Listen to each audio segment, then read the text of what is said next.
7 students and their teacher vanished in 1993. No bodies, no answers, just a blue van swallowed by the forest. 31 years later, a hiker's photo cracked open a case the town had buried in silence.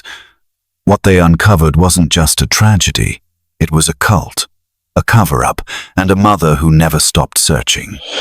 You won't want to miss this story.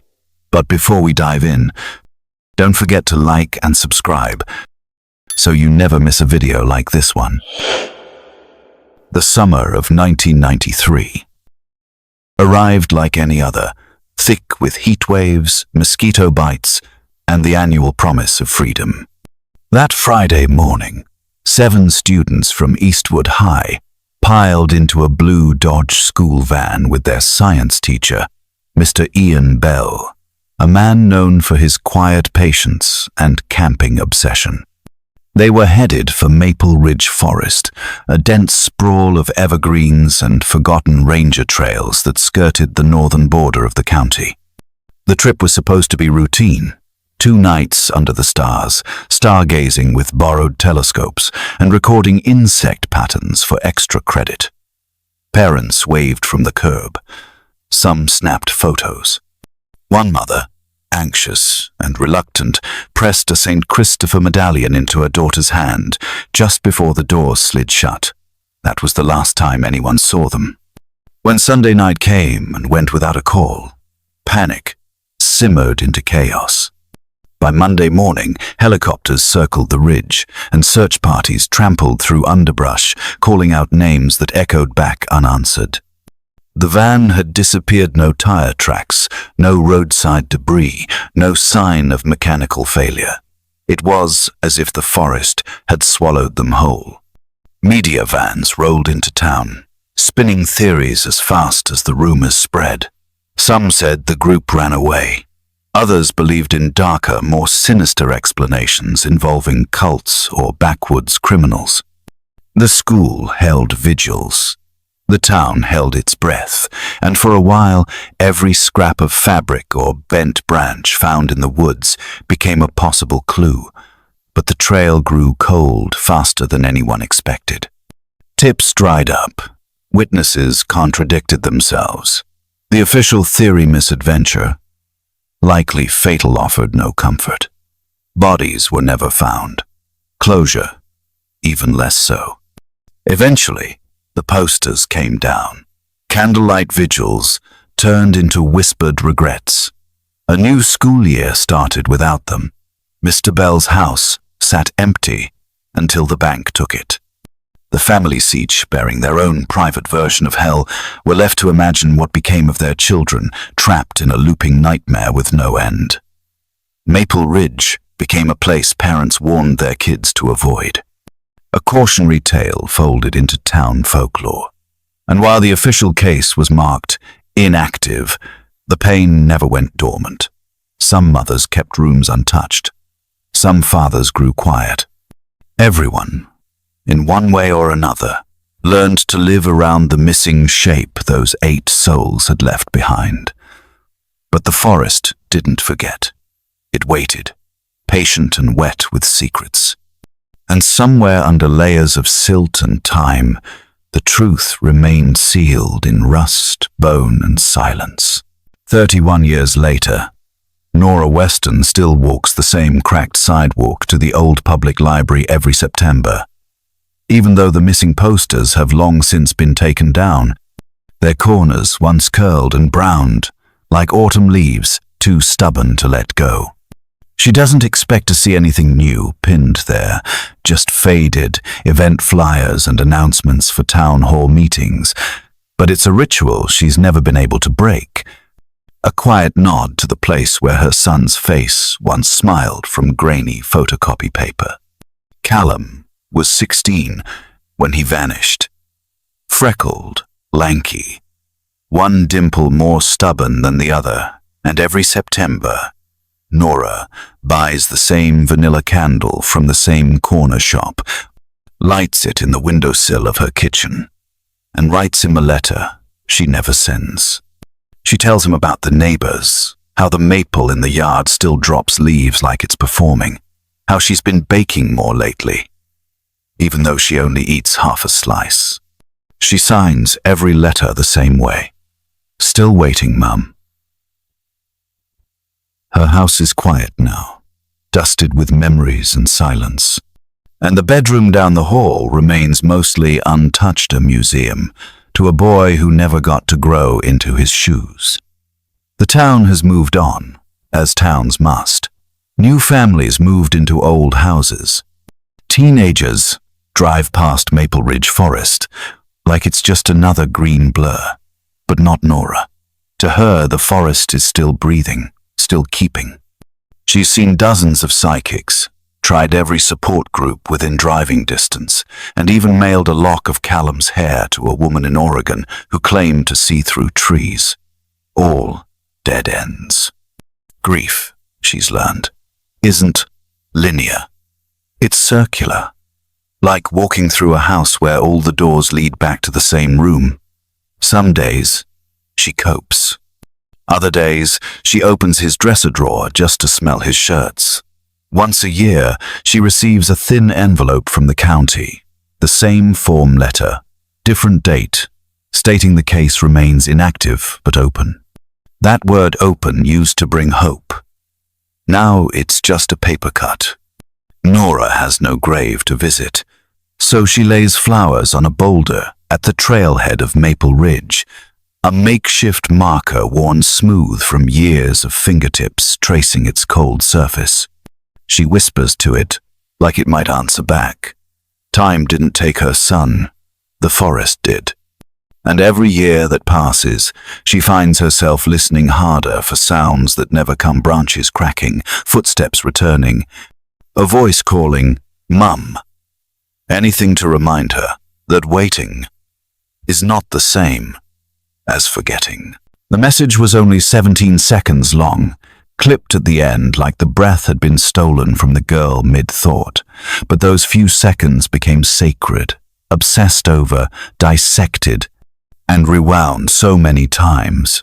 The tape eventually began to stretch, the words warping slightly, until Emily Zhao's voice sounded more like a ghost than a daughter. Her father, Simon Zhao, kept the answering machine in a shoebox lined with velvet cloth, like an urn, tucked away in his closet beneath old sweaters and unopened Christmas cards. On that tape, Emily's voice was calm but quick, like she knew she didn't have much time. Dad, I don't know. There's something off about Mr. Bell. He's acting weird. I'll tell you more when we're back. Love you. Then a beep and silence. At first, investigators chalked it up to nerves. Teenagers often misread adults, especially ones as quiet and eccentric as Mr. Bell. But Simon knew his daughter's tone. She wasn't dramatic. She didn't scare easy. Emily had been the sort of girl who faced down boys twice her size during debate tournaments and once chased a bear away from their cooler on a camping trip. She had a compass in her bones and eyes like they could see around corners. And yet, no one could explain what she meant by off. The voicemail, discovered a day after the group's disappearance, became both a lifeline and a torment. The media ran with it, of course speculating on everything from drug trafficking to cult behavior. One anchor even suggested Emily might have been trying to cover for her own escape, but Simon never bought that. He remembered how she called him Dad in that last moment. Not Baba, not Papa, but the word she reserved for when things were serious. Over the years, he'd let dozens of people listen to the tape, private investigators, retired profilers, even a sound engineer who claimed he could isolate background noise. None of them found anything. Just Emily's voice and that aching final pause, like she was about to say something else but chose not to, or couldn't. Simon once sent the tape to a psychic in Canada who claimed she could hear emotion frequencies. She sent it back with a handwritten note. that read, "She knew something she wasn't supposed to know." That one sentence haunted him more than the message itself, because in his gut, Simon believed it. Emily saw something, felt something, and if she'd had even 30 more seconds, maybe, just maybe, the truth would have survived too. It was a cold, colorless February morning when Troy Daly, a part-time mechanic and amateur hiker with a habit of bushwhacking off-trail, stumbled into history without realizing it. The fog that clung to the ridge was thick enough to muffle sound and soften the outlines of trees, wrapping the forest in a kind of hush that made him feel like he was trespassing somewhere sacred. He'd gone deeper than usual, following an old game trail that looped behind a ridge most people avoided. Locals called it the Hollow and said compasses spun uselessly in its belly. That's where he saw it. A tangle of metal and moss, half submerged in the mud at the bottom of a ravine. The kind of thing most people would chalk up to an abandoned tractor or some old hunting gear long forgotten. But Troy noticed the curve of the frame, the way the axles bent inward unnaturally, the unmistakable paneling of a late 80s Dodge van. Blue paint still clung to parts of the siding, dulled to a ghostly hue by decades of rot and rainfall. He took picturesque close-ups, wide shots, angles through the trees and uploaded them to a local wilderness forum that same night, tagging it, "Possible wreckage? Near Maple Ridge? Anyone recognize?" It should have been ignored, like most odd forest finds, buried under gear reviews and wildlife sightings, but fate had a long memory. A freelance journalist named Hannah Croy, who'd grown up 2 towns over and still remembered 1993 case like a bad toothache, saw the photos 3 hours later and stopped breathing. She cross-referenced the van's visible markings with an old DMV database and found a partial match. Her next call wasn't to her editor, it was to the county sheriff. Within 48 hours, a search team had been assembled, snowshoed into the site, and confirmed what some had feared and others had prayed for. The wreckage belonged to the missing Eastwood High van. It had been there the whole time, rusting beneath pine needles, shielded by overgrowth, a dark cathedral of moss and twisted metal holding secrets in its rotted teeth. News broke fast, louder than it had in years, and families who had spent 3 decades learning how to function in grief found themselves dragged back to square one. The forest, long silent and still, had finally spoken, but only in fragments. It would take more than wreckage to tell the full story, but it was a start, a breath, a ripple in waters long still. And for the first time in 31 years, someone finally called Nora Weston back. They brought the wreckage out in pieces, each fragment wrapped in plastic and reverence, as though the forest might still be listening. It took 3 days of careful excavation to extract the partial frame of the van, its undercarriage welded to the earth by rust, tree roots weaving through its belly like veins. The back doors had long since rotted away, exposing the hollowed interior where algae and mildew had bloomed like tomb flowers, erasing names, fingerprints, and time. Nearby, scattered just beneath the topsoil, they found what everyone feared and secretly expected: bones. Not a full skeleton, not yet, but enough to make the lead investigator remove his cap and press it to his chest. Shards of skull, a jawbone with 2 molars still intact, a child-sized shoe lime green with the laces still knotted. Forensic techs swept the scene with gloved hands and careful silence, marking each discovery with a numbered flag like they were mapping grief itself. News spread fast, devouring the internet, reactivating old search engines and calling back reporters who hadn't been to Maple Ridge since the mid-90s. Nora Weston didn't hear it first from the police, but from the Televisiona midday broadcast she'd left on for background noise while folding laundry. The moment the anchor uttered the words, Maple Ridge, her hands went still, a pair of socks frozen mid-roll, and her breath hitched as images flickered across the screen. Aerial shots of blue tarps in the woods, crime scene tape sagging between trees, and that cursed, unmistakable shape of the van's chassis being lifted out like a relic. Her tea went cold beside her. Her knees trembled without asking. It had begun again. The phone didn't stop ringing for hours, neighbors offering condolences, friends offering hope, none of it useful. Nora stared at the photos online, the ones people kept resharing, the shoe, the rust, the bone. She knew none of it confirmed anything. Not yet. But the heart recognizes what the mind won't say aloud. That night, she opened the drawer of her desk and pulled out Callum's toothbrush, sealed in a Ziploc bag like a sacred heirloom. Years ago, she'd been told to preserve it, just in case. She'd laughed back then, hollow and bitter. But now she walked it into the sheriff's office herself the next morning, cradled in both hands like an offering. Let the DNA speak, she whispered to no one. Let it name the dead. Or let it at least point toward the truth. Because silence for 31 years had become unbearable and rust had started remembering. It was found lodged beneath the rusted lip of an overturned toolbox, its corners warped, but its plastic casing miraculously intact. A waterproof ledger, still sealed, still legible, tucked away in the wheel well like a secret too heavy for daylight. One of the recovery crew spotted it while prying up the last section of the van's frame, the spine barely visible beneath a mat of mud and pine needles. At first, they thought it was a survival log, or maybe lesson plans, something benign, something human.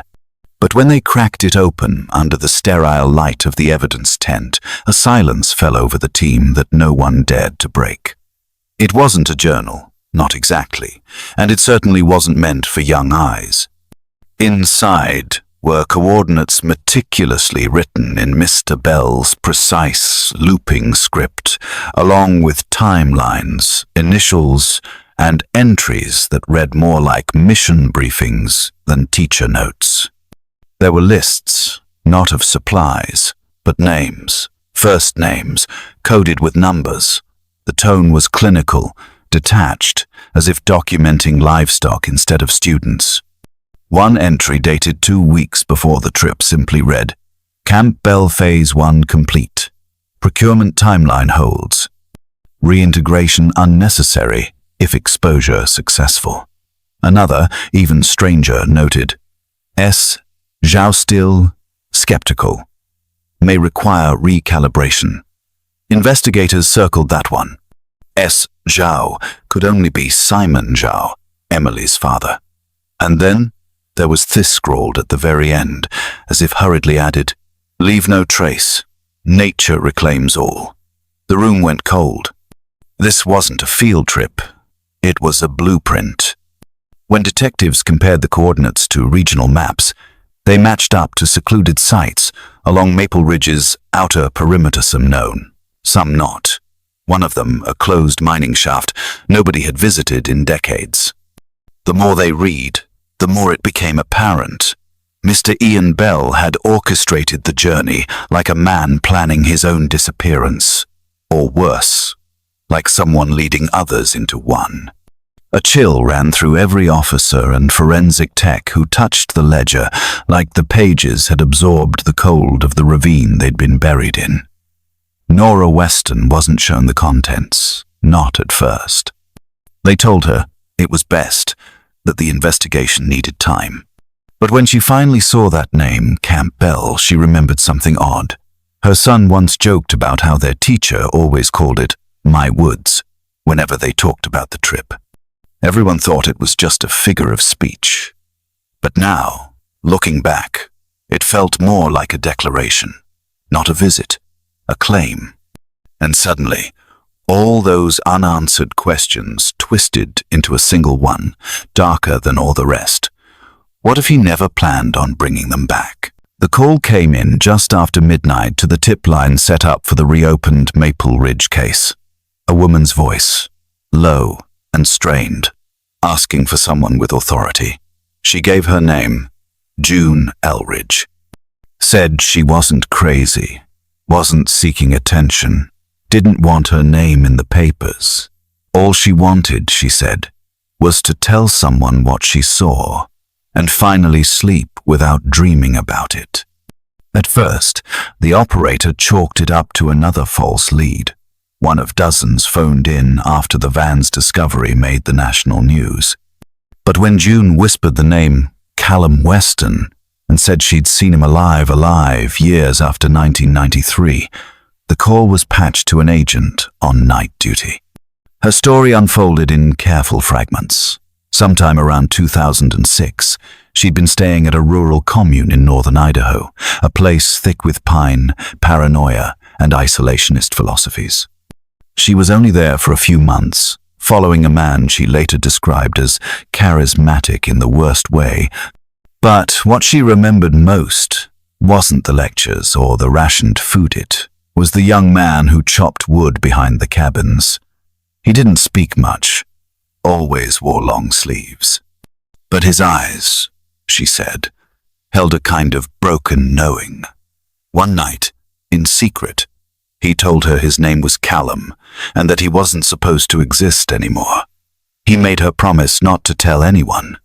She kept that promise for years, until the image of the wrecked van showed up on her newsfeed and the name Weston triggered a wave of guilt that shattered her silence. The FBI interviewed her 3 days later in a government office near Spokane, skeptical but polite. They'd heard wilder stories. June was calm, collected, too exact with her memories to dismiss outright. The turning point came when she produced an old photograph, a grainy Polaroid snapped from inside a commune cabin. It showed a blurry young man crouched near a wood stove, eyes downcast, hair grown long and uneven. In the background, pinned to the wall, was a faded poster from Eastwood High's 1992 science fair. June said she took the photo to remember what fear looked like. The agents asked if she still had anything else. She nodded, reached into her purse, and pulled out a hand-drawn map, paths, symbols, warnings. I think he tried to leave, she said, but they wouldn't let him. In that moment, the agents knew they were no longer chasing ghosts. Someone had survived Maple Ridge, and whatever they'd escaped from hadn't disappeared. It had just gone deeper underground. The police station smelled like cheap coffee and cleaning supplies, a scent that clung to the corners like the air itself had grown accustomed to waiting. Nora Weston sat in the hard plastic chair outside the interview room, her fingers twitching against the hem of her coat, her pulse hammering out a rhythm that felt too loud for such a quiet hallway. They had called her that morning with a request thinly veiled as a courtesy. You might want to come in, Mrs. Weston. There's something we need to show you. She'd heard that tone before, the one people used when bracing for grief.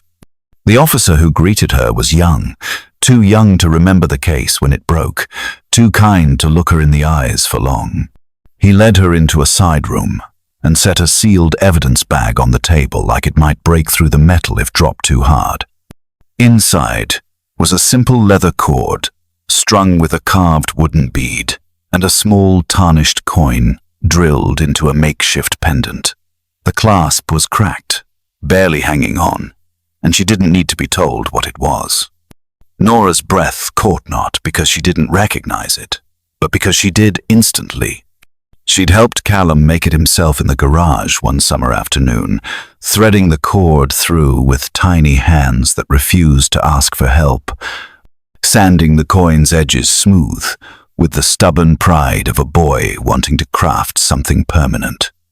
We found it near a shallow grave, the officer said quietly, his voice padded in apology. There were no remains. Just this. About 20 yards from the van. Nora stared at the necklace like it had teeth, like it might start whispering. She didn't cry. There was nothing left in her body sharp enough to pierce through that many years of waiting. She just nodded once, then leaned forward, the fluorescent lights buzzing above like a low-grade hum of memory, and whispered. Then he fought. It wasn't a question. It was a certainty she could feel in her bones. Her boy didn't go quietly. He resisted. He ran. Maybe he helped the others. Maybe he bought someone time. The officer tried to say something else, something procedural, but Nora had already stood up. She didn't need to hear about forensics or timelines. She knew what mattered. The clasp was broken. Her son had struggled, and if his voice never made it out of those woods, then this little fragment of defiance would have to speak in his place. It sat buried in a dusty government archive for nearly 3 decades, an unlabeled satellite image captured in the spring of 1994 during a routine military training analysis, a leftover relic from a Cold War-era mapping program designed to monitor terrain shifts in rural sectors. The image wasn't remarkable at first glance. A wide sweep of treetops, varying densities of green, and a clearing near Maple Ridge that had long since returned to overgrowth. But when an FBI analyst assigned to the reopened case fed old forest coordinates into a database of historical imagery, something clicked. The computer flagged the photo for non-natural soil displacement. A closer look revealed a pattern too straight, too deliberate, too human. Burned into the clearing, just faint enough to go unnoticed by the naked eye but unmistakable through enhanced imaging, was a large geometric shape, an X slashed through with parallel lines, surrounded by what appeared to be jagged circles like sunbursts or clock gears. Forensic experts recognized the design immediately. A variant of an international distress signal, crude but unmistakable, used in aerial survival training for downed pilots and stranded operatives. It wasn't the kind of thing a group of teenagers would know to carve into the earth unless someone had taught them, and someone had helped. The image timestamp matched the approximate window of time when the van and its occupants would have still been presumed alive, possibly hiding, possibly waiting. They'd been there. Alive. Signaling.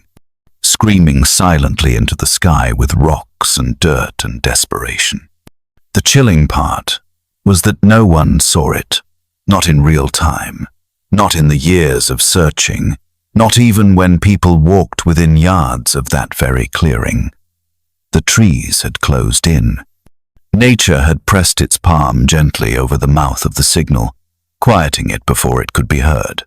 Now, as the analysts reconstructed the terrain from then to now, a new theory emerged.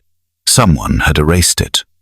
Not just nature, but deliberate brush burns, regrowth patterns too fast and too uniform. Someone had covered their tracks. Nora Weston was shown the image in a dark room with a single monitor, the shape pulsing on the screen like a heartbeat. She didn't say anything for a long while. Then she leaned in, squinting at the X as if it were a fingerprint. "He was calling for me," she said, voice barely audible. And somewhere, not far from that forgotten clearing, the forest held its breath. Because silence, it turns out, can be deafening. The compound sat like a tumor in the deep woods, camouflaged by decades of moss and rot. Its crumbling cabins and barbed wire fencing hidden so well that even aerial scans had missed it, until June Elridge's hand-drawn map led agents down a deer trail that veered off the grid and into history's blind spot. When the FBI arrived at dawn, flanked by local authorities and wildlife officers, they found silence and mildew and the eerie stillness of a place that had been emptied in a hurry. The structures were pieced together from scavenged lumber and salvaged aluminum. A patchwork village with no clear center, as if the people who built it didn't believe in straight lines or escape routes.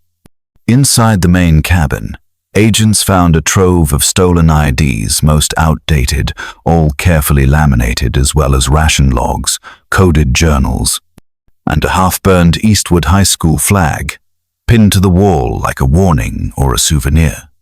The journals read like manifestos, pages packed with ideology steeped in isolationism and purity and a rejection of the outside world. Phrases like "the chosen youth" and "New Genesis" were scrawled repeatedly alongside tally marks and initials. But it was the basement that stole the air from the room, a dirt-walled bunker dug beneath the largest structure, accessible only through a trapdoor concealed under a pile of moldy tarps. The descent smelled of damp soil and something metallic. Down there, in the flickering light of portable halogens, agents found a makeshift gallery. Photographs, hundreds of them pinned to a wooden wall, some curled at the edges, others stuck with ancient tape. The faces were mostly children, some unmistakably from the group that vanished in 1993, others unknown.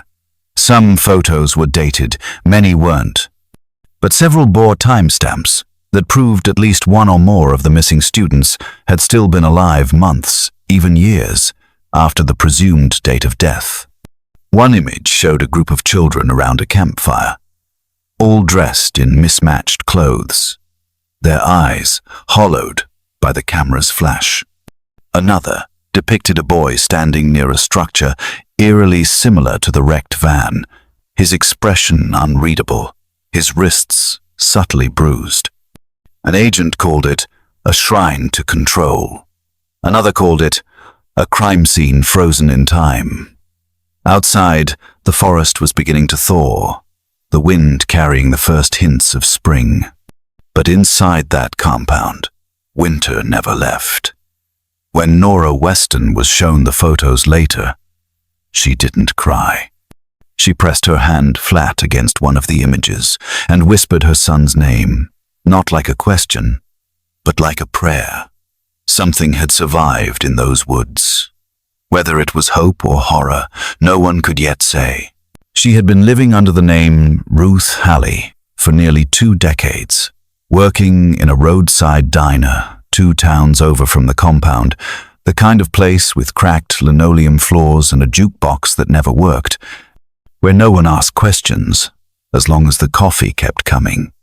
But when Lena Morse, who vanished in 1993 at 17, saw the Maple Ridge story on the evening news, saw the wrecked van and the forest she still dreamed about, she dropped the plate she was carrying and didn't pick it up. That night, she walked into the local sheriff's office, handed over her expired fake ID, and said 5 words that didn't make sense until they did. "I'm one of the missing." The FBI whisked her to a secure location, wary of imposters, but everything about her matched the dental records, the childhood photos, the scar on her left elbow from a bike accident when she was 9, but it was the way she spoke about the forest, about the compound, that sealed it. She didn't hesitate. She remembered everything. Lena told them about how Mr. Bell had turned the trip into something else show. The path to Maple Ridge was never meant to be temporary. How he spoke in riddles and sermons, convinced he was chosen to start over, and how the children, one by one, were separated, conditioned, renamed. She said the compound wasn't just a hiding place, it was a system built to erase the past and break the future. They burned the students' belongings, rewrote their histories, punished those who asked to go home. Lena had tried to run twice. The third time, in 2006, she made it, slipping away during a thunderstorm, barefoot and bleeding, her escape covered by the chaos of a roof collapsing under the rain. She wandered for days, eventually hitching a ride with a trucker who asked no questions and gave her a blanket. She knew going back meant danger not just for her, but for anyone who helped her, so she buried Lena Morse beneath a name she picked off a highway billboard and never looked back, until now. Her testimony unraveled everything. She drew maps from memory, named others who had lived in the commune, and confirmed the names of the dead. When she was handed the school photo of Callum Weston, she nodded once, her throat tightening. "He was kind," she whispered. "He helped me build the fence. He didn't belong there." And for the first time, the case had not just a voice, but a survivor who remembered what it felt like to be forgotten. Lena's voice trembled at first, not from fear, but from the weight of words she'd carried for too long, like stones sewn into her skin, each one heavy with a name she couldn't forget. In a closed-room interview with FBI agents and 2 trauma counselors present, she unspooled the truth of what happened after the van turned off the main road in 1993 and disappeared into the mouth of Maple Ridge. Mr. Bell hadn't just taken them camping. He'd led them into a world already built, already waiting, a forest-caged ideology rooted in the twisted beliefs of a fringe group that called itself the Founders of Purity. Bell wasn't their leader, she said, just their recruiter, their educator, the one who softened the children up with star charts and talk of the natural order, the one who chose which of them were worthy of the next phase. The forest became a filter. They were stripped of their names, their belongings, their schedules, even their sleep. She remembered how they were separated within a week, paired off and rotated through different shacks and routines, forced to endure cleansings that were equal parts isolation, hunger, and mental unraveling. Some of the students resisted, others complied out of confusion or fear. Not all made it past the first winter. Lena did. So did Callum. He never gave in, she said. Never forgot who he was. He kept whispering to her that they would leave, that this place would not be their end. Together, they traced a path through the woods, watching how the shadows shifted during storms, how the guards patrolled with rifles made of wood intimidation more than firepower. They waited for the right moment, their bags packed in secret with scraps of food and a compass stolen from the teacher's hut. But the night they ran, something went wrong. A dog barked, or maybe a branch snapped too loudly. She doesn't remember. What she does remember is Callum pushing her forward when she froze, telling her to keep going, even as she heard them coming. He shoved her into a thicket and turned back, drawing their attention. She ran for what felt like miles, barefoot and breathless, not daring to look behind. She never saw him again. But she knew what he'd done. "He chose me," she said, her voice breaking for the first time. "He let them take him so I could live." And the room, even with all its procedural formality, fell silent, in reverence, because what Callum had given her wasn't just a chance, it was a future. One she had finally decided to stop hiding from. They found it just before dusk, the last light of day dripping like honey through the trees, catching on the moss-covered mouth of the cave Lena had described with unsettling precision, a narrow, jagged opening concealed by boulders and brush, so expertly disguised it could have passed for a shadow. The search team moved slowly, reverently, brushing aside decades of debris and rot until the false wall gave way to a damp hollow that breathed like it had been waiting. Inside, the air was thick with mildew and silence, a silence so deep it felt sentient. Flashlights revealed the cave's secrets in layers: decayed blankets, rusted utensils, scraps of faded fabric, and against one cold wall, 7 names etched crudely into stone, with what appeared to be a nail or knife. Callum, Emily, Jorge, Lena, Sasha, Noah, Becca. Each carved with the uneven confidence of a child, told it would be their new home forever. But one name, Lena's, had been slashed through. A crude X gouged over the letters like a burial marker without a body. The sect had believed her dead. Perhaps they even celebrated it. At the back of the cave, nestled in a corner, lay 6 partial skeletons, each one arranged with disturbing symmetry, arms folded, skulls tilted slightly toward the wall like they'd been told to listen. Clothing fragments still clung to some of them. Callum's jacket sleeve, a flowered shoelace that could have belonged to Becca, a rubber watch strap bleached white by time. But it was the journals that chilled the team most small, handmade notebooks stitched from torn canvas and filled with childlike handwriting that had slowly morphed into something darker, more resigned. Entries dated between late 1993 and early 1995 documented everything: food rations, punishments, strange rituals, feverish prayers to Father Elm, and quiet pleas to be remembered. One line, scribbled over and over on the final page of one journal, simply read, "We are still here. We are still here." The cave wasn't just a hiding place. It was a tomb built while its occupants were still breathing. Lena, upon being shown photos of the cave, couldn't speak for several minutes. She simply nodded when she saw the names, pressing her fingers to her lips as if to keep from collapsing under the weight of recognition. "They left me for dead," she finally whispered. "And maybe I was, but I came back." And somewhere in that cave, beneath the silence and stone, her name echoed differently now, not as a mistake, but as the one voice they hadn't managed to bury. The town square had never been quieter. Its usual traffic rerouted, its usual noise replaced by the flicker of candlelight and the slow breath of grief finally allowed to exhale. A wooden stage had been built where the farmers' market usually set up each weekend, but instead of fruit stands and homemade pies, it now held framed photographs of the lost 7 children, and one teacher smiling in moments frozen before time folded them into silence.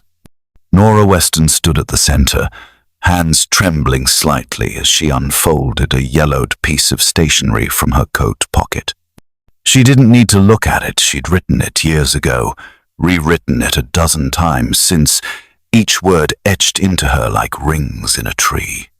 Her voice cracked only once as she began, steadying as she read aloud the letter she had never meant to share. "Dear Callum," she said, and every parent in the crowd seemed to lean closer. "Not a day has passed that I haven't imagined your return, your voice, your smile. The way you used to call me from the school bus, just to say you'd forgotten your lunch again." A soft wave of laughter passed through the small crowd, gentle and sorrowful. Nora continued, her voice firmer now, reading of birthdays missed, of sleepless nights, of the ache of not knowing. "But today," she finished, "I don't have to imagine anymore. I know what happened, and I know you were brave." Behind her, parents of the others lit candles one by one, each flame a name reclaimed, each flicker a memory warmed back to life. Helen Zhao held a candle in both hands, her eyes red but focused, as if staring into the flame gave her daughter back for just a moment. Fathers embraced daughters who never met their uncles. Siblings held programs folded like prayer flags. For the first time in 31 years, there were no lies, no vague statements, no platitudes about hope, just truth, raw and heavy, and finally shared. The mayor didn't speak. The sheriff didn't speak. Only the families, in silence or song, said goodbye the way they should have been allowed to decades ago. As the final candle was lit and the names were spoken aloud, the church bells rang 13 times. One for each child known, one for Lena, who returned, and one for all those still unaccounted for, still out there in someone's shadow. Nora folded her letter, placed it at the base of Callum's photo, and stepped down from the stage. Not lighter, not healed, but whole in a way grief had never let her be. The arrests came swiftly, not with the bang of justice movies or the poetic symmetry Nora sometimes fantasized about, but with handcuffs and forms, and the slow shuffle of men and women led out of quiet cabins under the watch of federal agents who said very little. The last of the founders of purity, those who had kept the forest a prison and turned belief into a blueprint for erasure, were named, photographed, and booked. One by one, the old myths collapsed into testimonies, confessions, sealed evidence bags, and indictments. The case, after 31 years, was formally closed, though for the families, no folder would ever really lock tight enough to contain what had been taken. Still, closure, however, incomplete, brought with it the faintest promise of peace. On a cloudy April afternoon, Nora Weston stood at the edge of the local cemetery, facing the newly placed headstone that finally bore her son's name. Callum Jacob Weston, 1977 to 1993. Beloved son, forever remembered. Beneath it, no body rested, only earth and the idea of rest, but it was sacred ground all the same. She knelt beside it, brushing away a leaf caught in the engraving's groove, and from her coat pocket, she pulled the necklace, the same one that had once hung from Callum's neck and later surfaced near that shallow grave, broken and silent. She had it repaired by a jeweler who didn't ask questions, the clasp reforged but the bead and coin left untouched, tarnished by time but still intact. Gently, she laid it at the base of the stone, the leather curling slightly in the breeze like it remembered movement, like it remembered him. Her hands lingered for a moment, but she didn't cry. She had cried enough for lifetimes. Instead, she whispered something only the wind would hear, something meant for the space between worlds. When she stood, the ache was still there, nestled in her ribs like it had made a home. But it was quieter now, less sharp, less urgent. She turned without ceremony, her footsteps soft against the grass, and she didn't look back. Behind her the forest stood unchanged, a sprawl of green and silence that once held so much horror. But it no longer held her. Her world, for so long paused in that place, had finally moved forward. The dead had been named. The stories had been told. And while the scars would never vanish, they no longer dictated her steps. For the first time since the van disappeared in 1993, Nora Weston felt something steady rise in her chest. Not closure, not joy, but peace finally, a space to breathe. A path that didn't lead back,